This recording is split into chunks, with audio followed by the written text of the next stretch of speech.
जी। वो शायद गंगा से तैर वैर के भी जाया करते थे पढ़ने। वो क्या था, उनके पास कभी पैसे नहीं होते थे। अच्छा। क्योंकि काशी विद्यापीठ जो है वो बनारस शहर में था। जी। ये बनारस शहर की इस तरफ रामनगर है बनारस जिले में ही, लेकिन गंगा के इस पार। तो साथी जी कभी कोई ऐसा होता था पैसे नहीं होते थे, तो नाव वाला कहता चलो मैं पार करा देता हूँ, कोई ऐसी बात नहीं है। लेकिन साथी जी शुरू से बड़े स्वाभिमानी थे। अच्छा। आत्मसम्मान के साथ वो समझौता नहीं करते थे, तो कैसे एहसान नहीं लेना चाहते थे। ओके। और एहसान नहीं लेना चाहते थे, इसलिए उन्होंने नाव वाले से कभी पैसे नहीं लिए, ना ही अपने किसी दोस्त से पैसे लिए। और वो खुद तैर के चले जाते थे जब उनके पास पैसे ना होते थे। ओके। और बड़ी चौड़ी है गंगा।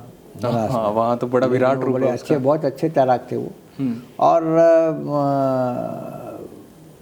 ये उनका आत्मसम्मान हम लोगों ने देखा जब हम बड़े हुए 1965 की लड़ाई के दौरान पाकिस्तान के खिलाफ। जी।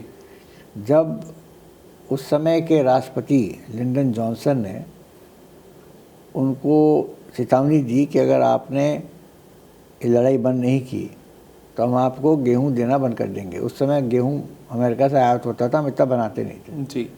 PL 480 के अंतर्गत गेहूं वहाँ से आता था।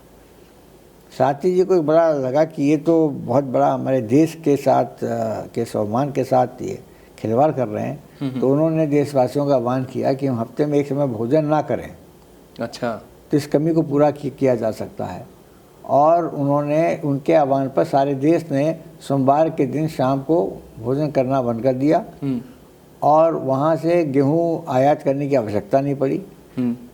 तो ये प्रमाणित करता है कि शास्त्री जी ने अपने आत्मसम्मान के साथ साथ देश के आत्मसम्मान के साथ भी समझौता नहीं किया। जी।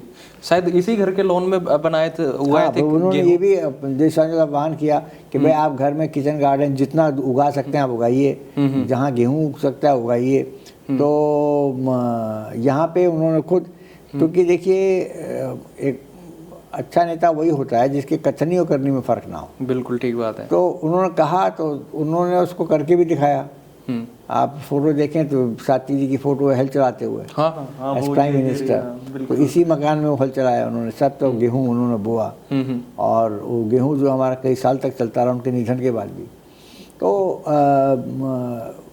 यहाँ पे मतलब उन्होंने और फिर साथ साथ साथी जी को लड़ाई लड़ने के लिए बहुत सोना गहना सब औरतें सभी देती थी। मैंने अपने आंखों के सामने देखा, लोग उतार के अच्छा गहना ये दे देते थे। हाँ, दे देते थे देश के लिए। हाँ, अपने कि भाई आप जवानों के अपने सरहदों की रक्षा के लिए जो जरूरत पड़े आप इसको करिए।